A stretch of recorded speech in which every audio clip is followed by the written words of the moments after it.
welcome to a special production, our first installment of WRED-TV Voices, where we get the chance to collaborate and listen to some of our amazing peers here on campus and learn a little more about various perspectives here at St. John's. Today, we are joined by members from Haraya and the Caribbean Student Association to hold an open discussion about the experience of Black men and women, not only here on our campus, but beyond that as well.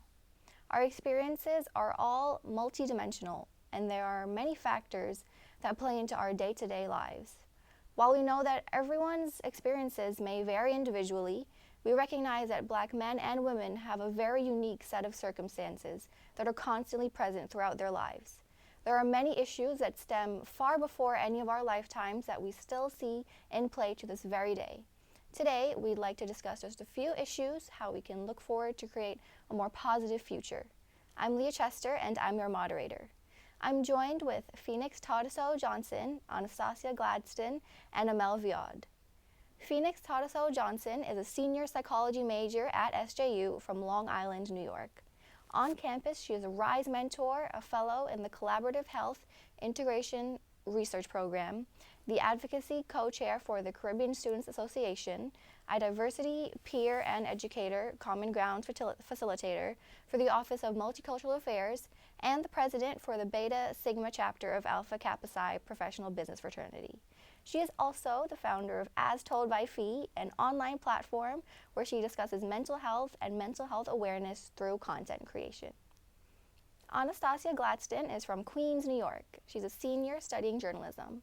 On campus, she's involved in NAACP and the Caribbean Students Association. When she's not studying for school, she enjoys hanging out with family and friends. Amel Viad is a 21-year-old senior with a major in marketing at St. John's University. She also calls Boston, Massachusetts her home. Amel is a 2020 to 2021 Vice President of Service and Advocacy for Haraya, the Pan-African Students Coalition.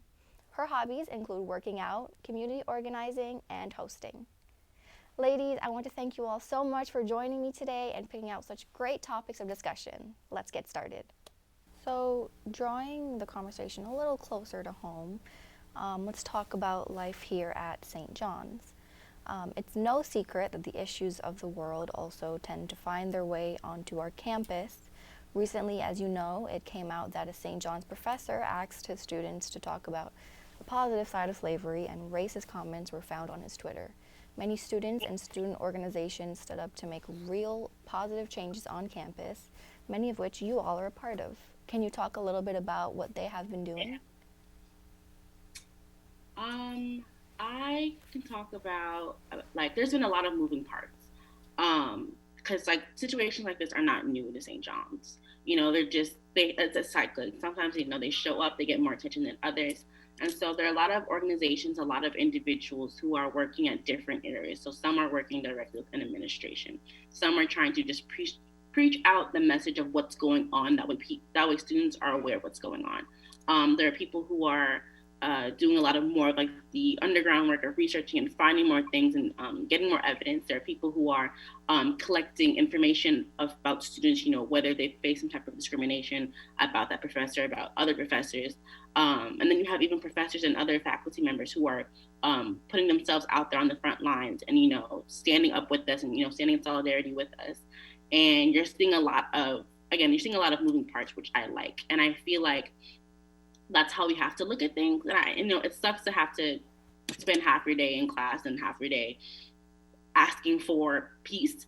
But we're moving differently. And I feel like people are able to utilize their skills in whatever way that they can help towards the same problem that's going on, because that's really what it is. All of us here, we have the same goal in mind. We all want to find the same solution, but we know we have to go about it different ways. So like us being here, doing this, that's one thing that's going to have one impact on it. There are going to be people who are maybe writing up policies and, getting people's information down. That's a whole other system going on. So I feel like that in itself just shows how complex the issue is, but shows how well we can really find a solution when we work together and we work smarter, not harder.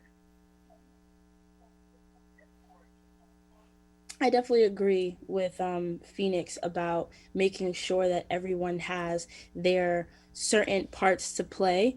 Um, I will say that in order for St. John's as a campus to progress, they need to start from the very beginning. There is a lot of institutional racism that is indented within educators and administrators that needs to either be completely annihilated to the point where it's like, okay, now we're putting in new people for certain positions, or it's an educational process, but at the same time, students are still affected in the midst of that, you know? So the hiring process for professors, do they go through sensitivity training? If their sensitivity training is even um if it is it even substantial for what sensitivity training should have inside of their have as content. I think that a lot of the times we sit down with people who we might want to be here at St. John's, whether it's people for panel discussions, professors, adjuncts, and not really dive into their backgrounds or what they might know or what they might be desensitized to, considering the population here at St. John's. There is a great amount of Black, Latino, and Asian kids here. And I think that if you are hiring professors and administrators who cannot relate and reflect the student body, then you're always going to have this constant conflict. And I think that once you start to put in place and put in people who are going to resonate with the students, speak to the students, and educate in a manner that is modern and new and liberal and acceptable, then it will be better for everybody else. Yeah, I for sure agree with Amel. She literally touched all the points that I was thinking about. It literally just comes to starting with the root of the problem, starting from square one. The people that you have, like, it has to start with the training. It has to start with flushing out the bad and bringing in the good. Like, because unfortunately, like, there's a lot of times in like different departments where one like bad apple literally spoils it for the rest of it, you know, like it turns kids off from wanting to be that major, wanting to be that class, or it just creates a bad situation for students. They're looking at, you know, all of the faculty some type of way. They're not saying, okay, well, that guy's good, but he sucks, but that guy's good. So it really just starts just taking it back to the root and like just getting better people, doing better training, and just doing better work. And that, I think that's the most important thing. Yeah, For sure. And this is a conversation that could go on for days. I am a student in Tobin, and I could say that when I walk into Tobin, you know, I don't see myself. You know, I see myself stepping into a environment that is not really, it's not that it's not accepting of my culture and who I am, but it doesn't seem like it is of importance. And I think that when you prioritize and make other people's cultures and their sexualities and where they come from important, then they will be more engaged as students here on St. John's. You will have a lot more follow through from students when you start to show them in every aspect at this university that you accept them, that you want to get to know them. We have a vast amount of students here who identify as Black, but for 20 years plus, Africana Studies, Black Studies has been a minor, and there have been other minors here at St. John's that have elevated into majors. And I know that this is a conversation now, but and it's a long time coming, but it's way overdue.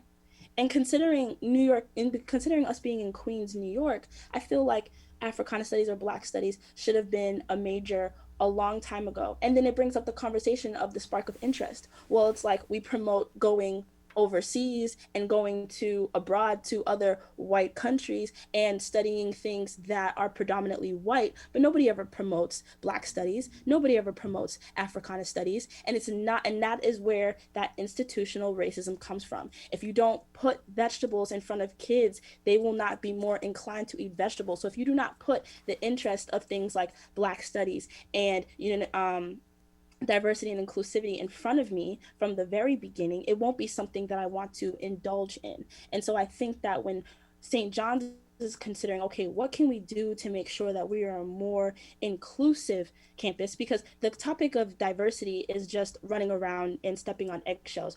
The topic of inclusivity is the most important topic. And so now you're trying to say, what do we do to make sure that we are inclusive? And it doesn't just start with the people or who is teaching, it's what you're teaching, it's what you're speaking about. And that's basically where you need to start so that you can have a better timeline of how things have gotten better. But we have started with this and it hasn't gotten better. It stayed either stagnant or it's gotten worse. And nobody's been able to make that investigation and come to the solution about why. Yeah, absolutely. Thank you, girls, for touching on what St. John's, as the administration and the higher ups, can do to really implement change. It's very necessary, and obviously, there's a lot of work to be done. What would you say that students can do to keep their part and keep important conversations going about change active? I say just like ask the questions. Like I'm very much so comfortable being that one person in the room who had to ask that question about race. I there was one point my sophomore year, and I'm not gonna call out the class or the professor, but it was a topic like the class was about not diversity, but like it was a very specific class, and I was the only Black person in the room besides the professor. And oftentimes I had to become that person who touched on certain topics because otherwise we weren't going to get anywhere in the class about like really getting down to the nitty gritty. So like kids were talking about like other literature stuff, and I was like, well, let's talk about the Black maternal death rate. Like, let's bring those topics in and let's, you know, get people. Let's not make it feel like it's a taboo or it's like bad to talk about it. Let's integrate it. Let's make it normal to talk about it. I know we hate the word normalize, but like let's normalize it into our everyday conversations. Let's be okay with being uncomfortable in a sense that's like about growth, like not making people feel uncomfortable, but you know, growing and learning, it's gonna feel a little awkward, but like you have to go through it. And so I just feel like the more that we, again, like just be okay with having to be that person in the room, or, you know, create that topic to be more common, the, the easier it'll be for students to feel like they're doing something just in case they're still waiting for admin and other faculty and other changes to come. You know, do your little bit for now while the big things are still trying to roll in. Yeah, I agree. I think that one thing that we've already been doing since my last 4 years at St. John's, but something that we definitely need to be like going ham on, especially with COVID going on. A lot of the organizations on campus have been having just kind of safe spaces, Instagram live chats, WebEx groups for students to just come and talk and engage with each other and ask questions. We have like a lot of freshmen who may not understand like what's going on or where they fit in or how they can rep and speak up for themselves on campus. And I think one thing that's really important is for the orgs to continue to use their platform to give students a voice and to continue to allow students to just get that education and share that education with each other. And Haraya has had programs already via virtual, so has NAACP on campus. So there's like a lot of opportunities for students to come out and talk, and there's a lot of opportunities for students to come out and get that knowledge. And I think we just need to keep, you know, pushing these kind of TED Talks, kind of get to know each other talks, just so that we can continue to promote like the issues, spread awareness. Because honestly, I wouldn't have heard about a lot of the stuff that's going on this year if it wasn't for certain organizations bringing it into the light. So I'm glad that they're doing that. And I think that's the most important thing that we can continue to do is to use our voices and to speak up if we see something. Don't just let it go underneath the rug, or don't just tell your friend, like, let's get it out there. Let's put it out there. Like, let's show them that we know what's going on and we're not afraid to speak up about it anymore. We're going to speak up about it and we're going to take action and we're going to spread the word so that everybody knows. Like, I think those are the most important things that students can continue to keep doing. Yeah, I agree with the two ladies. We've all three of us have been in organizations since we've gotten here, and it has had its up and downs, but we can say, and I can speak for myself when I say this, that I am a lot more conscious and aware of what's going on around me and what's going on in society, and what's going on with even within me as a Black woman, because of how focused I stayed when it came to being educating students on campus and educating myself about the Black experience, or social injustices that are happening all around the world, or things that are happening on campus. I will say, though, outside of organizations and outside of St. John's, if you are a St. John's student, it is so important to read. It is so important to research and to read articles and to read books about what Black people and what people of color and what anybody who has been through any type of oppression has experienced, because once you read about history, it is so much easier to make sure that it doesn't repeat itself. It is so important to make sure that we are knowledgeable, so that when we as student leaders speak to the rest of the student body that reflects us, we know exactly what we're talking about, and we can have our own personal opinions, and we can hear other people's opinions. And when you read, you also understand how to take in other people's opinions and see it as, the diversity between two people, but where you can still come together and fight for a common reason and fight for that common ground. So I think that to stay educated and to make sure that if you are a resident here at St. John's University, or you're a commuter in New York, whether upstate or in the city, that you go out there and you talk to your local governors and you talk to your local politicians, and you really understand things like mutual aid and what it means to give back and what it means to come around full circle into a village. So you know that everybody who you put knowledge into is putting knowledge back into you as well. And I feel like knowledge is so important. It is power. And that once we have that power, there is a lot of things that will start to scare the people who are trying to hold our voices back. Because once we have attained information that they might not know that we know, it gives us the leverage to fight for what we deserve, for what is actually right.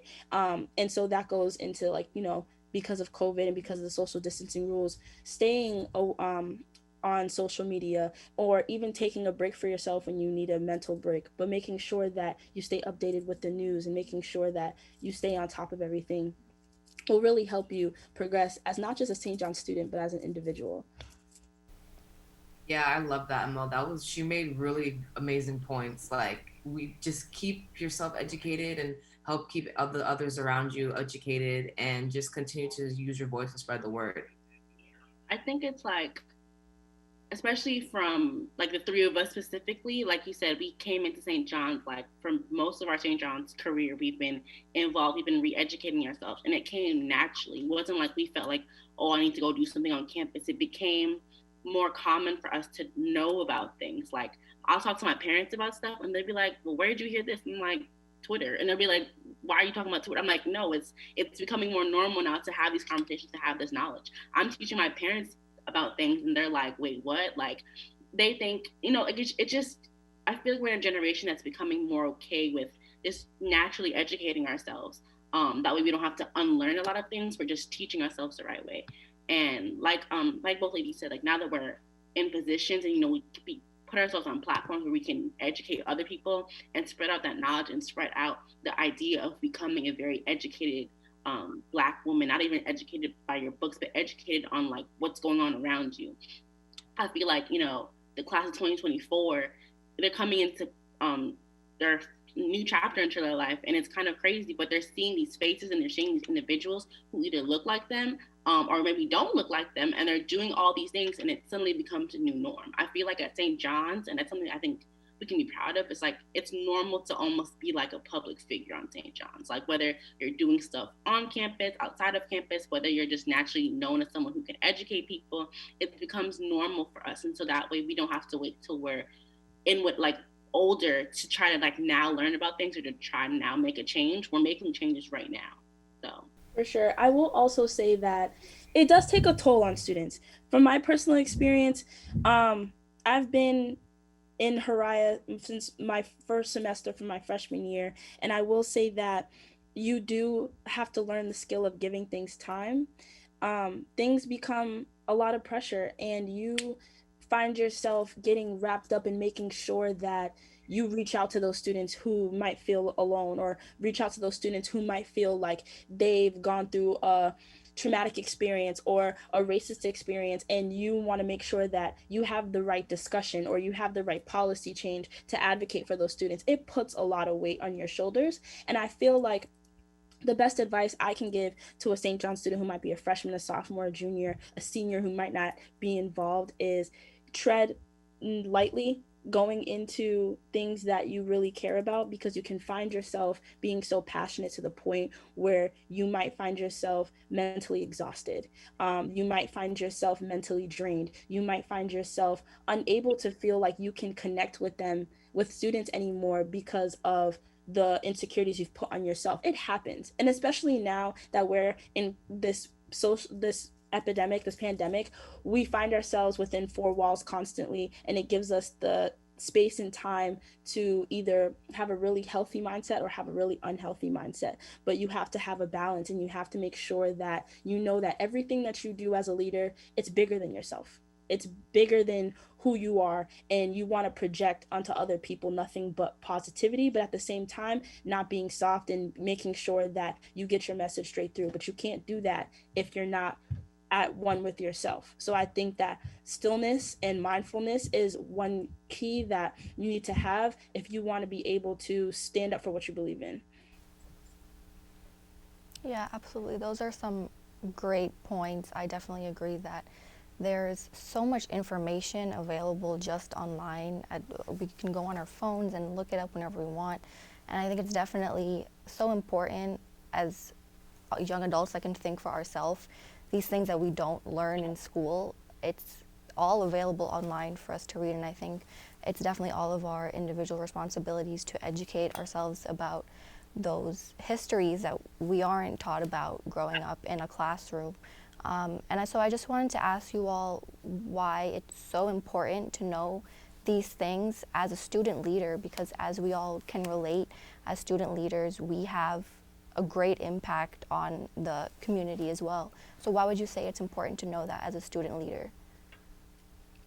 I say, like, I view, like, as a student leader, I see that as like a servant leadership position. So we're not doing this for clout. We're not doing this for fame. We're not doing this. This isn't adding anything to my GPA. This isn't put no money in the bank, but it gives us an opportunity to help others. And that's what's so beautiful about it, because like, you're deciding to put this energy in to help somebody else so that way they can go through their life, their college experience a bit better. You know what I mean? Like, that's so like great to do, and it just shows how powerful we can be as human beings.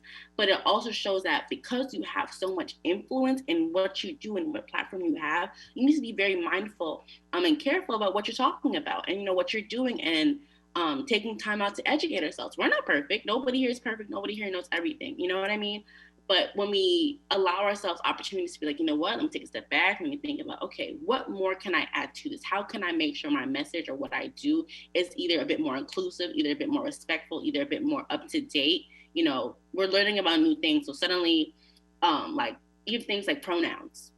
10 years ago, people were like, pronoun, like adjective, verb, but now that's like a new normal thing to be able to discuss, recognize, and see the importance and the principle of respecting pronouns. And even things like pronouns itself, that shows the intersectionality of who we are. Yes, we're Black women, but we also have a gender, have a sexuality, we have religion, we have all these other intersections that can change how we live our lives. And so going back to what I said, like, if you're going to be on a platform that can influence a lot of people's lives, you need to be aware of what those aspects are. So whether it's somebody's social identity, whether it's recognizing maybe an outdated term to use, whether it's knowing how to read the room, whether it's knowing just little things, you have to be able to understand who your audience is and want to respect that. And that's how you can be a good student leader. Because a bad student leader would not care, and they would just be able to put that on their resume and walk away. But we don't want to be that. I agree with Phoenix. To be a good student leader, I feel like you have to take yourself out the situation a lot of the times. In certain situations, in certain instances, I can personally say that through the protest and through policy change and through panel discussions and really large events and really small events, I like to focus on the takeaway without me putting myself in the situation. So what I mean by that is, if I have if I lead with the rest of my programming board a conversation about the difference between equity and equality, I want to make sure that there are not just Black people there, but that there are Black people there, white people there, Asian people there, Latino people there, so that they understand that that equality affects everyone, equity affects everyone. And so that when you leave this conversation, I don't want to make sure that I looked good and that my presentation was had the best color palette, or that I played the right music, or that I served the right food. I want to make sure that people who heard what I had to say walked away and learned something new and was able to say, now I know the difference between equity and equality. Like, you have to make sure that your drive and your passion is for other people and not for yourself. And I feel like a lot of the times here, especially in New York, we're in this competitive cycle to get that job, to make sure we get these internships, to make sure we have the highest GPA, to make sure we have a good paying job. But we never talk about giving back and making sure that the community, no matter at what level of life you're at, is making sure that we stand together. And so I think that you have to break down a lot of societal norms that people have put on you, maybe your mom, maybe your dad, maybe your teachers, maybe your mentors, and think about what would have been if you were a student on St. John's campus and you weren't a leader and you didn't know about the racist remarks a teacher had said, and you didn't know about, you know what I'm saying, the sexual harassments that have been taking place within dorm halls, or in classrooms, verbal abuse, physical abuse. Imagine yourself being completely oblivious to what this is and walking on campus, because there are students like that here on St. John's.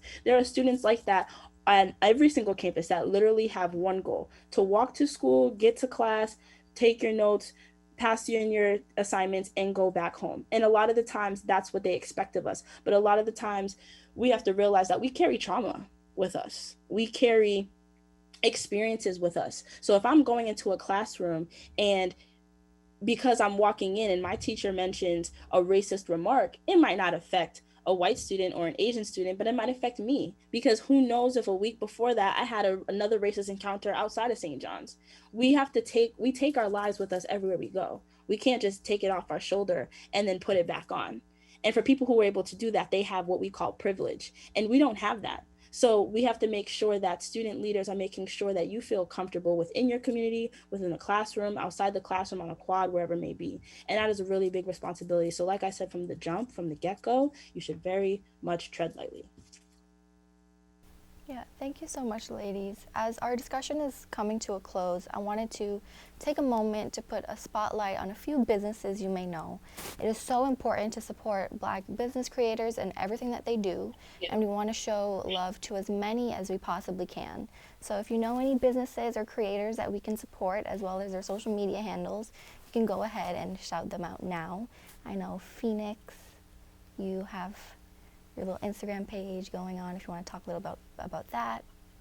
Sure. Okay, so I am the founder of Sjlayy Nails.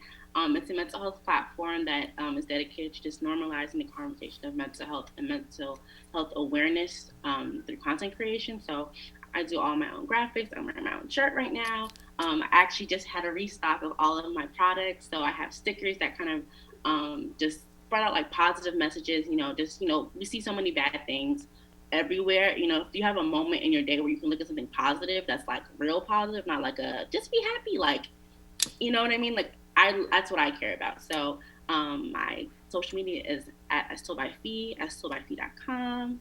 And then some other businesses. I really love supporting Black businesses. So my nails, Jslayy Nails. Her Instagram is the letter J, Slay with 2 Y's, nails. She goes to St. John's University. Is a Black-owned business, lovely nail tech, as you can see. And then even actually my bracelets. Sorry if you heard that. LOL. So another business that I support is Opulence Jewels. It is ran by a Caribbean. She's a grad student, so a Caribbean student on campus. She makes these lovely bracelets. I think her Instagram is at Opulence Jewels. And so those are my businesses for the day that I will be supporting and mentioning. Yay, I know Anastasia, you also have an Instagram page. Wow, you guys are just putting us on the spot. Hi everybody. I recently started a project called On the Rise. It's a platform for up and coming creatives in New York City, which I hope to expand later down the line. But what it pretty much does is just put young up and coming creatives on the map. It kind of gives them an opportunity to talk about themselves and their brand and what they do, and where their whole creative mindset comes from, through like a series of like episode discussions and interviews. So if you guys know anybody who would be willing to come and talk about their business, definitely let me know. The page is at visionariesontherise on Instagram, and there's going to be a lot of dope projects coming out. A couple people I just wanted to shout out on campus.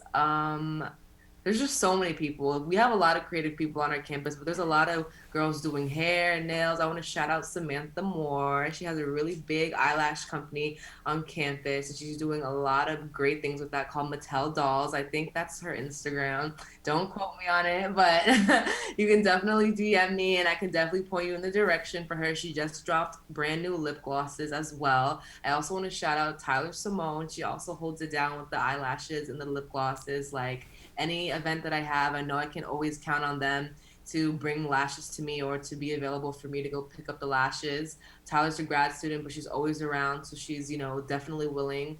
And the prices are super good, like supporting Black business. They make everything and do everything pretty much on their own. So I just wanted to shout out those two self-made ladies.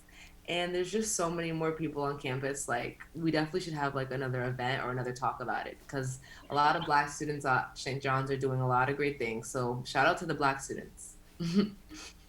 A lot of the time, we recognize current students in their businesses, but sometimes we lose a lot of the awareness in alumni. And once you graduate, when you maybe are a new business starter, I do want to shout out Crowned by Aura. Tati, she's a student, and she does hair here on campus, wigs, lace fronts, sew-ins, you name it.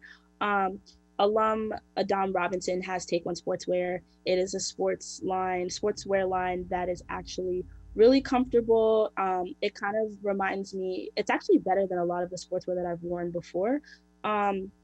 There's Francilia Wilkins Rahim. She is an alum, and she owns a consulting company called RF Wilkins Consultants. She's also a Google digital coach. We have Dr. Stacy Grant. She is the CEO and founder of Destiny Designers University, which is more kind of like a personal development, orientational type of business that will help people with their businesses if they ever needed guidance. And then we have Francis Martellus. He is the owner of Rustic Tavern in Brooklyn on DeKalb Ave, and I suggest everybody go there. The food is so good. And then we have the last one, Ronald Draper. He owns a showroom. It's called RD Showroom, and it's in New York. And a lot of times people have art exhibits there, paint and sips, poetry nights, and things like that. So I think that you can stay up to date with alumni as well. I will say that Haraya on November 2nd will be having their Black Solidarity Day. So we are going to be talking about the power of voting, especially Black people, and how far we've come when it came to having a voice with elections in our local government and with mutual aid. And we'll be highlighting a lot of topics that center around businesses and Black wealth and Black entrepreneurship in universities, outside universities, and in the community. So just stay tuned and make sure you follow Haraya SJU on Instagram. Yes, thank you so much for shouting out all those businesses and creators. To everyone watching, make sure to go follow all of them right now and check them out and support them if you can. But for now, that concludes our discussion today. Thank you so much to Phoenix, Anastasia, and Amel for joining me today and giving us their input. We appreciate all of their insightful contributions and hope that this discussion may have given you a new outlook on certain topics, inspired you to get more educated and go out and make some positive changes within your community. Be sure to stay up to date with both of these organizations. You can find them on Instagram at CSA_SJU and Haraya SJU. You can also continue to stay up to date with our productions here on our YouTube page, our Instagram at WRED-TV, or our website, which we recently updated, WRED-TV.com. And before we end, I would also like to mention an incredible nonprofit organization called the Black TV and Film Collective. They provide resources for Black creatives that wish to pursue a career in television, film, and digital entertainment. They hold workshops, networking opportunities, and chances to receive grants, and so much more. It is so incredibly important to support these students so that they can tap into their talents and tell their own stories in the industry.